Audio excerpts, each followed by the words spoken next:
बरेच लोक म्हणतात, महाराज, छत्रपती शिवाजी महाराजांचा आणि कीर्तनाचा काय संबंध? जगद्गुरु तुकोबरायांचा आणि शिवरायांचा काय संबंध? अहो, माझ्या जगद्गुरु तुकोबरायांच्या विचारांचा एवढा मोठा प्रभाव माझ्या छत्रपती शिवाजी महाराजांवर होता. माझ्या छत्रपती शिवाजी महाराजांनी स्वतःच्या अभंगाची निर्मिती केली. त्यांनी जो अभंग निर्माण केला, त्या अभंगामध्ये छत्रपती शिवाजी महाराज म्हणतात, नाशिवंत सुखासाठी अंतरला जगजेटी, नाही नाही याती गोडी, 184ची जोडी.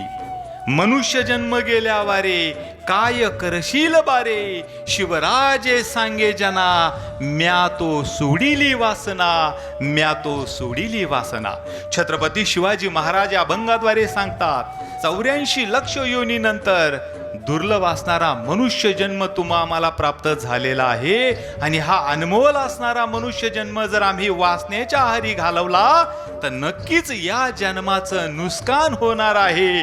मी मरेपर्यंत वासना केली नाही आणि तुम्ही सुद्धा वासना करू नका. शिवचरित्र आम्हाला हे सांगतंय. हा अभंग छत्रपती शिवाजी महाराजांच्या वृत्तीचे आणि आध्यात्मिक उंचीचे दर्शन घडून दिल्याशिवाय राहत नाही. हा विचार माझ्या जगद्गुरु तुकोबरायांच्या जीवनचरित्रातून माझ्या शिवरायांनी घेतलाय.